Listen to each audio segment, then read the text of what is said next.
Hi everyone, my name is Simon Mishevich from Optimised Accountants, and in this video we're going to be talking about foreigners buying UK property. What things should you be thinking about? What things you should look out for as well. So if you're looking for tax calculators, whether you're the United Kingdom or the United States, then feel free to use our free online tax calculators. You can use that by the QR code that's shown on your screen. There is also a link in the video description box as well. Now, when you're looking for UK property, if you're in places like Spain, United States, then you will use a realtor. They will have access to the MLS system. They will present you with the great properties and very expensive properties. And then you basically got to churn through what they present to you. But it's a handheld service. In the United Kingdom, different. There are a couple of options that you can have. Estate agents, not realtors. They won't look at nationwide. Some of them try, but actually they are better to be localized than they are anything else for viewing purposes. And then you have online.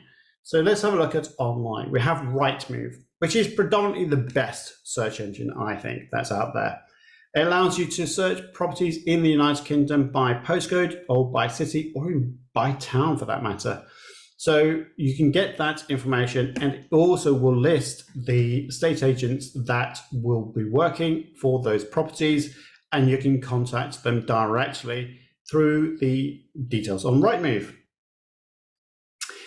Okay, so let's say that you found a property. By the way, if you're looking to convert currency from your home country to the United Kingdom or vice versa, then make sure you get the very best currency exchange rates. You can get that on the QR code and the link in the description box below.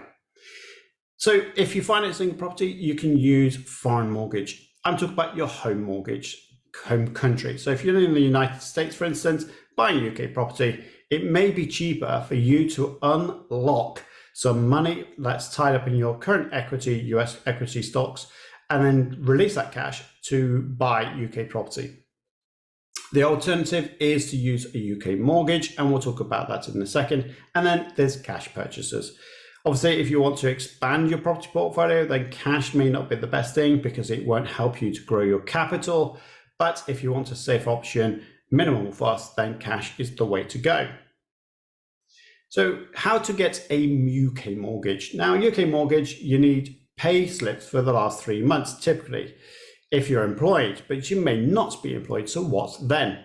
Well, you need 2 years worth of self-assessment tax returns in the United Kingdom. They won't really often look at your foreign taxes. They'll prefer to look at the UK taxes. And that gives a proof of earnings, whether you're using the 3-month wage slips or indeed the tax returns. But you need them. If you don't, you're better than to use your foreign mortgages, bring cash to the United Kingdom, or buy cash in the UK.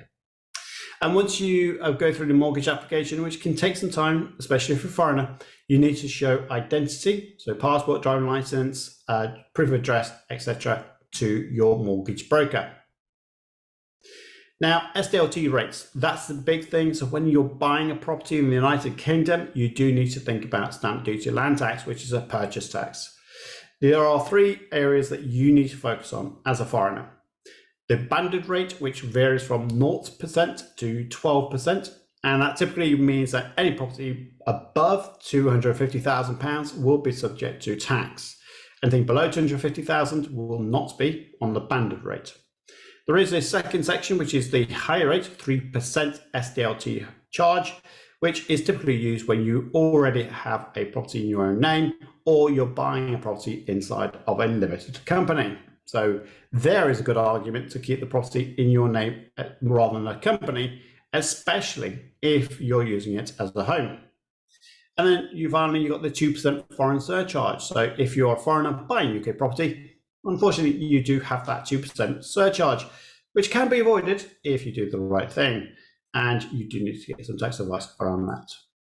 All right, so let's have a look at this banded rate. Really complex, but I try to break it down as much as possible. So pause this video if you want to. There is 2 bands, the residential and non-residential rates. Residential is for obviously buying a home or a residential buy-to-let property investment, whereby a non-residential property could be a shop above a flat, a shop itself, a warehouse, or indeed other types. So let's have a look at the residential. That's really the key to this. So you have the banded rate in the far left-hand column. So it varies from 0% to 12%, as I mentioned before, the 3%, and then the 2% surcharge as well. And you have to have all those percentages to get your stamp duty land tax calculator. Please make sure that you use our stamp duty land tax calculator free online for you to check and balance whatever your conveyancing solicitor is telling you to pay. Okay, so 2% foreign surcharge, avoid or claim it back. Now there is a way to avoid it, which is move to the UK, then buy. If you do that, you do not have to pay the 2% foreign surcharge. If you do buy a UK property whilst you're living abroad, then moving into the property, or indeed not living in property at all, you will then have to pay the 2% foreign surcharge. You can claim it back though. So if you do have grounds to buy a property and then move into it subsequently, you can claim that 2% foreign surcharge back. Do make sure that you work with us to establish how you can do that.